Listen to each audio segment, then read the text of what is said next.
सवाल उठता है कि पशुपति पारस को 5 सीटें मिलेंगी तो फिर चिराग पासवान क्या केवल एक जमुई की सीट लेकर संतुष्ट हो जाएंगे, बीजेपी के साथ बने रहेंगे? सबसे बड़ा सवाल है। तो मानकर चलिए कि एनडीए के अंदर भी सीटों के बंटवारे को लेकर घमासान होना तय है। अब सवाल ये उठता है कि नीतीश कुमार और बीजेपी के बीच तो 15-15 सीटों का बंटवारा हो जाएगा, लेकिन चिराग पासवान, पशुपति पारस, उपेंद्र कुशवाहा का मामला कैसे सुलझेगा? सबसे बड़ा पेच तो पशुपति पारस और चिराग पासवान को लेकर है। नमस्कार, सिटी पोस्ट में आपका स्वागत है। मैं हूं श्रीकांत प्रत्युष।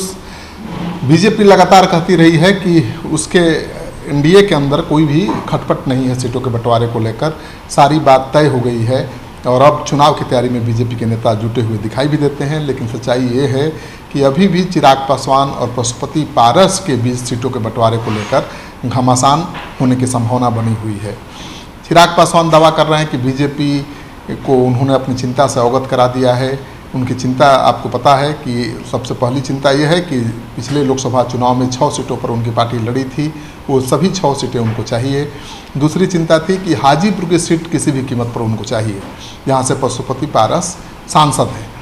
और उनका दावा है कि बीजेपी ने उनकी चिंता दूर कर देने का आश्वासन दिया है, मतलब 6 सीट देने का आश्वासन बीजेपी से मिल गया है।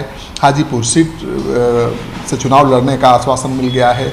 लेकिन पशुपति पारस का कहना है कि अभी तक सीटों की संख्या को लेकर बीजेपी के साथ न तो उनकी कोई बातचीत हुई है और न ही चिराग पासवान का दावा सच है। उनका कहना है कि अभी तक सीटों को लेकर कोई बातचीत नहीं हुई है और वो आश्वस्त हैं कि उनके जो 5 सांसद हैं उनकी सीटें ज़रूर उन्हें मिलेंगी। तो सवाल उठता है कि पशुपति पारस को 5 सीटें मिलेंगी तो फिर चिराग पासवान क्या केवल एक जमुई की सीट लेकर संतुष्ट हो जाएंगे, बीजेपी के साथ बने रहेंगे? सबसे बड़ा सवाल है। तो मानकर चलिए कि एनडीए के अंदर भी सीटों के बंटवारे को लेकर घमासान होना तय है।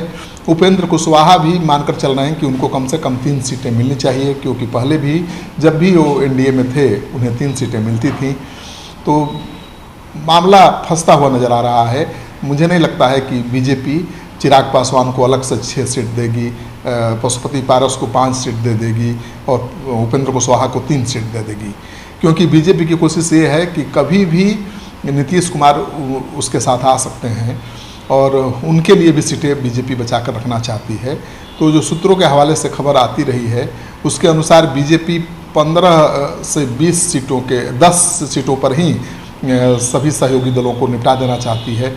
30 सीटें अपने पास रखना चाहती है ताकि नीतीश कुमार अगर आएँ एनडीए के साथ तो 15-15 सीटें बांटी जा सके। अब सवाल ये उठता है कि नीतीश कुमार और बीजेपी के बीच तो 15-15 सीटों का बंटवारा हो जाएगा, लेकिन चिराग पासवान, पशुपति पारस, उपेंद्र कुशवाहा का मामला कैसे सुलझेगा? सबसे बड़ा पेच तो पशुपति पारस और चिराग पासवान को लेकर है, क्योंकि दोनों चाचा भतीजा एक दूसरे के साथ बैठने को तैयार नहीं हैं, एक दूसरे को देखने को तैयार नहीं हैं और कोई समझौता करने के मूड में दिखते नहीं हैं। पशुपति पारस का दावा है कि उन्होंने जो लॉयल्टी दिखाई है बीजेपी को लेकर, जो वफादारी निभाई है, बीजेपी उनको धोखा नहीं देगी। बीजेपी के नेता नरेंद्र मोदी हैं और उन्हें बहुत मानते हैं और उन्हें पूरा आश्वासन मिला है कि हाजीपुर से ही वो चुनाव लड़ेंगे। तो सवाल ये उठता है कि क्या चिराग पासवान और पशुपति पारस के बीच बीजेपी समझौता करा पाएगी? अभी के जो रुख हैं चिराग पासवान के और पशुपति पारस के, उसको देखकर तो ऐसा नहीं लगता है। तो मानकर चलिए कि आने वाले दिनों में सीटों के बंटवारे को लेकर एलजेपी के बीच जो घमासान शुरू होने जा रहा है उससे एनडीए की चिंता बढ़ने वाली है। इस वीडियो को खूब शेयर करिए लोगों के साथ। अगर आपने अब तक हमारा चैनल सब्सक्राइब नहीं किया है तो कर लीजिए। आपका सहयोग समर्थन सिटी पोस्ट के लिए बहुत मायने रखता है।